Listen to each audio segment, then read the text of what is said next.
שלום לכל הצופים והמאזינים. נמשיך בסדרת השיעורים בהלכות שבת.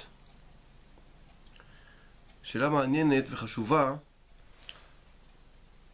האם כידוע שיש הרבה הלכות בהלכות שבת, כמו בהרבה נושאים שיש הבדל בין ספרדים לאשכנזים או תימנים, האם אפשר להשתמש אחד מבני העדות בחברו מעדה אחרת, אשכנזי בספרדי, ספרדי באשכנזי או בתימני, לעשות פעולה בשבת שאסורה להניח לאשכנזי, או הפוך, ספרדי עושה לאשכנזי פעולה שאסורה לאשכנזי, או אשכנזי עושה לספרדי פעולה שאסורה לספרדי. כמו למשל האשכנזים מקילים שכל תבשיל שהיה מבושל ורותח כל צורכו, תבשיל לח, נוזלי, ואחרי זה הוא פחות מיד צולדת, ירד מיד צולדת, הוא נחשב עדיין רותח ואפשר לחמם אותו. ולדעת הספרדים והשולחן ערוך, כל עוד זה יד צולדת, אין בו בישול בלח. פחות מיד צולדת, כבר יש בו בישול. אי אפשר לחמם אותו על הפלטה או לשים אותו באיזה מקום. ולאשכנזים מותר. כל עוד זה לא ירד ליד צולדת, כל עוד זה לא יתקרר לגמרי, לפי אשכנזים זה נחשב חם עדיין. ואין בו בישול יותר בלח.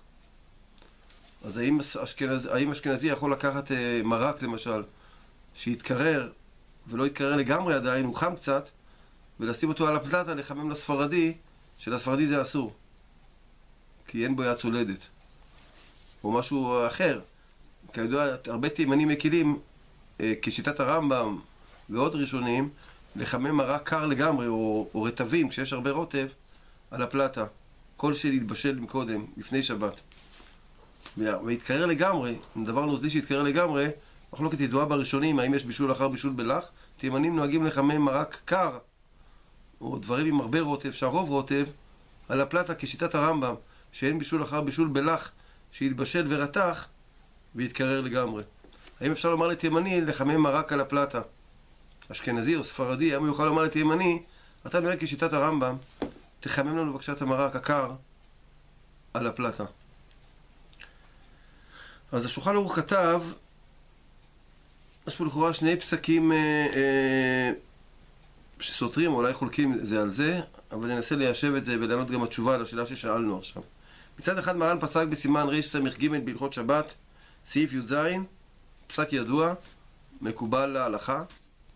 יש אומרים שמי שקיבל עליו שבת, קודם שחשיכה, מותר לומר לישראל חברו לעשות לו מלאכה.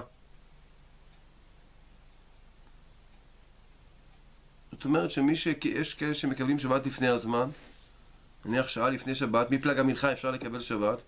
מישהו קיבל שבת נניח חצי שעה לפני הזמן, 20 דקות לפני הזמן, שעה וחצי לפני הזמן, והוא צריך פתאום להדליק אור או לעשות איזה מלאכה, הוא יכול לומר לישראל חברו שלא קיבל שבת לעשות אותה את המלאכה, כי הוא לא קיבל שבת. אז לכאורה מפה אפשר להסיק גם למקרה שאמרנו, שלכאורה ספרדי יכול לומר לאשכנזי או הפוך, או לתימני לעשות פעולה של השני היא אסורה, כמו שם. שכל אחד עם מנהגו, כל מי שמותר לו לעשות דבר מסוים בשבת, לפי מנהגו או לפי קבלת שבת שהוא קיבל, כמו שאמרנו, לכאורה זה אסור רק עליו, מותר לומר למי שמותר לו לעשות את הפעולה עבורו. כי לזה שעושה לו זה מותר. לי אסור, אבל השני זה מותר, אז הוא יכול לעשות לי.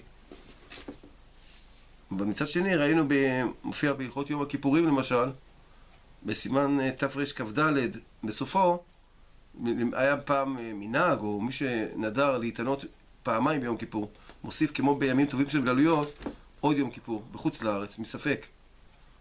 אז נניח הוא עושה יומיים יום כיפור, ויום כיפור נופל בחמישי ושישי, אז באמת זה לא יום כיפור ביום שישי, אבל הוא נדר לעשות עוד, מספק עוד יום אחד. כתוב מופיע ברמה בסוף סימן תרכ"ד בהלכות יום כיפור. עכשיו אומר המשנה ברורה, כותב שם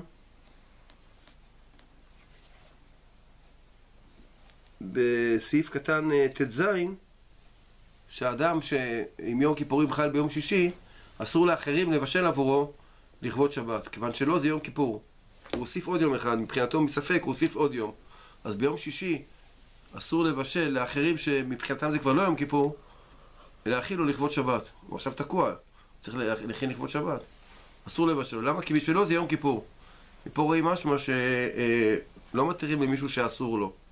מי שמבחינתו זה אסור לו, אסור לאחרים להתיר בפניו. כלומר, בשבילו עצמו. הם יכולים לעשות מה שהם רוצים, אבל לא יכולים לעשות לא, כי לא זה יום כיפור. למרות שלהם זה לא יום כיפור. אז יכול לסותר את הפסק של קבלת שבת שראינו, מריש ס"ג בהלכות שבת, שם ראינו שכן אפשר לומר למי שלא קיבל שבת, לעשות מלאכה למי שקיבל שבת. ופה לגבי יום כיפור רואים במשנה ברורה שאי אפשר לעשות מלאכה למי שמבחינתו זה יום כיפור. אז חייבים להסביר כנראה שבקבלת שבת מדובר שזה יום חול רגיל. קבלה זה כמו נדר, מבחינתו הוא קיבל על עצמו, נדר על עצמו, אבל האחרים שלא נדרו, לא קיבלו, אז זה לא שבת, כי באמת זה לא שבת. שבת מתחילה מתוספת שבת, כמה דקות לפני השקיעה. מדאורייתא, ודאי שזה רק אחרי השקיעה. נכנסים לספק דאורייתא של חילול שבת. אבל גם יש תוספת שבת, זה כמה דקות לפני השקיעה. 5 דקות, 10 דקות. פה הוא קיבל עליו שבת, זה משהו אישי. זה משהו אישי שאמור רק לגביו. עכשיו אפשר לומר לחברו שלא קיבל שבת, לעשות לו מלאכה. כי באמת זה לא שבת. רק הוא קיבל עליו כמו מנדר כזה, את קבלת שבת. אבל ביום כיפור מדובר שם שאתה נמצא בעצם, מבחינתו זה יום כיפור. מספק, מבחינתו זה יום כיפור, זה לא נדר. כמו ביום תבשילי של גלויות. וגם לגבי שבת עצמה, שספרדי אומר לאשכנזי, לכאורה זה לא דומה. כיוון שמדובר בשבת עצמה. זה לא איזה קבלה, זה חשש דאורייתא. ספרדי שחמם אוכל שהוא לא מבושל כל צורכו, דבר לך, שירד מיד צולדת, זה ספק דאורייתא. כי מרן פסק בשולחן ערוך, בסימן שי"ח, שכל שירד מיד צולדת זה ישב קר לגמרי, ואסור לחמם אותו מדאורייתא. אומנם יש שיטות שמקילות בזה, אבל ככה מרן פסק. אז כשאתה נמצא בתוך שבת עצמה, בחשש דאורייתא, אתה לא תעשה מישהו שמותר לו, אשכנזי, לא יעשה לספרדי, שמבחינת הספרדי מדובר כבר בשבת עצמה, זה לא לפני שבת, זה לא נדר, זה לא קבלת שבת. אז זה לא דומה אחד לשני, לי זה אסור, אז אסור לך לעשות לי משהו שלי אסור. כמו אמירה לגוי שאסור חכמים חוץ מתנאים מסוימים, להבדיל. כך שזה לא פשוט, לכן למעשה בחז"ל עובדיה, הרב עובדיה העריך בנושא הזה, והוא כתב שראוי להחמיר בזה באמת, שספרדי לא יצא לאשכנזי, אבל במקום הצורך אפשר. במקום הצורך אפשר להקל שספרדי גם יעשה לאשכנזי או אשכנזי לספרדי. אבל לכתחילה נכון וראוי שספרדי לא יעשה לאשכנזי ואשכנזי לא לספרדי, ובטח שלא להגיד לתימני לחמם מרק קר על הפלטה. והוא העריך בזה בצדדים לכאן ולכאן, הביא פוסקים לכאן ודברים לכאן, אבל זה המסקנה, וכאמור לכן למעשה נראה שלכתחילה ודאי שלא יאמרו בשבת לספרדי, לאשכנזי או לתימני לעשות משהו שזה אסור לאחד מהם. לא להשתמש בידי אחד מהעדות לעשות למי שאסור לו דבר מסוים, במיוחד בדברים שהם חשש דאורייתא. לא להשתמש בהם. שאשכנזי לא יגיד, אשכנזי וספרדי לא יגיד לתימני לחמם לו מרק על הפלטה, ושתימני ושספרדי לא יגיד לאשכנזי לחמם לו דבר שירד מהצולדת ולא מבושל כל צורכו. וכן יש עוד הרבה נושאים שזה מחלוקות, ויש מנהגים שונים, שולחן ערוך, רמה, והתימנים יש להם מנהג אחר. כל אחד יעשה כמנהגו. רק בדיעבד כמובן, אם ספרדי חימם מרק קר על הפלטה, מותר לאשכנזי ליהנות מזה ולספרדי. באותו דבר, אם אשכנזי חימם דבר שירד מהצולדת, מותר לספרדי ליהנות מזה. אבל זה בדיעבד שהוא עשה את זה לעצמו. או שעשה את זה עבורו, אבל הספרדי לא אמר לו. הוא עשה את זה מאליו.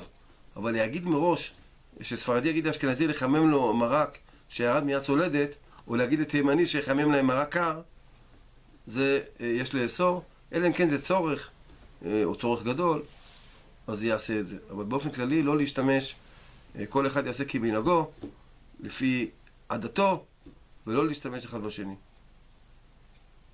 ובעזרת השם, מתוך הדגשת דווקא המנהגים, לשמור על המנהגים, הקדוש ברוך הוא ישמור עלינו בעזרת השם, בזכות השבת תגן עלינו ועל זרענו לעולם ועד.